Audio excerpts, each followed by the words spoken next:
Hello అండి. ముందుగా అందరికీ నాగు స్వయం సమాచారం ఛానల్‌కి స్వాగతం. ఈరోజు మన వీడియోలో అంటే మనీ మంత్ర విషయంలో ఏ విషయం గురించి అయితే ఇక్కడ చర్చించబోతున్నాము అంటే ఈ జవాదు పౌడర్ గురించే అండి. ఇది చాలా సులభంగా మనకి అందుబాటులో ఉంటుందన్నమాట. అంటే మనము దేవతా సామాగ్రి కొనుగోలు చేసుకునే అంగడిలో అయితే ఇది అవైలబుల్‌గా ఉంటుంది మనకి. ఇది దేవుని దగ్గర అంటే పూజా గదిలో మనం దీన్ని యూజ్ చేయొచ్చు. అలాగే మన కొరకు కూడా యూజ్ చేయొచ్చు. అలాగే ధన రాబడికి కూడా దీన్ని ఎంచక్కా యూజ్ చేయొచ్చు. అది ఏ విధంగా అనేది ఈ వీడియోలో ఈరోజు మనం తెలుసుకుందామండి.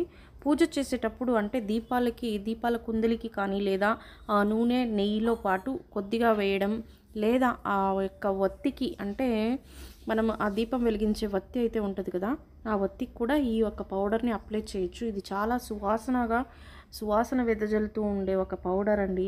ఇది పూలతో అలాగే గంధంతో చేయబడ్డ చూర్ణం. ఇది చాలా న్యాచురల్గా చేయబడి ఉంటుంది. ఎలాంటి కెమికల్స్ ఉండవు ఇందులో. మనం పర్ఫ్యూమ్గా కూడా దీన్ని వాడవచ్చు.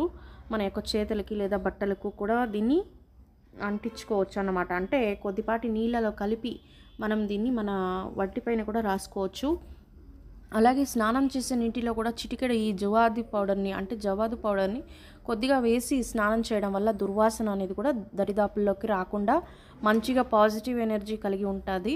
అలాగే ఇంట్లో లివింగ్ రూమ్లో కూడా దీన్ని ఏర్పాటు చేసుకోవచ్చండి. ఒక చిన్నపాటి కాటన్ క్లాత్లో గనక దీన్ని వేసి ఒక మూలన తగిలించడం వల్ల ఇల్లంతా మంచి సువాసన వెదజల్లుతుంది. అలాగే ఇంట్లో ఉన్న నెగిటివ్ ఎనర్జీ అంతా కూడా బయటకు వెళ్ళి మంచిగా పాజిటివ్ అట్మాస్ఫియర్ అయితే క్రియేట్ అవ్వడం జరుగుతుంది. తద్వారా మనకి మంచి ఆలోచనలు కలిగి డబ్బు రాబడికి సంబంధించిన మార్గాల్ని వెతుక్కోవడం అయితే జరుగుతుంది.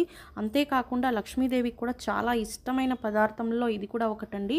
కాబట్టి గడప పూజ చేసేటప్పుడు కూడా గడపకి అలంకరించుకునే ఒక కుంకుమ పసుపులో కూడా వీటిని అంటే ఈ జవాదు పౌడర్ని కొద్దిగా వేసి అలంకరించడం వల్ల మనం రెగ్యులర్గా పెట్టుకునే కుంకుమలో కూడా ఈ జవాదు పౌడర్ని యాడ్ చేసి పెట్టుకోవడం వల్ల, దేవతలకి అలంకరించే కుంకుమలో కూడా దీన్ని యాడ్ చేయడం వల్ల మంచి సువాసన ఉంటుంది. కాకపోతే ఇక్కడ దేవునికి సపరేట్గా మనకి సపరేట్గా వాడాలి.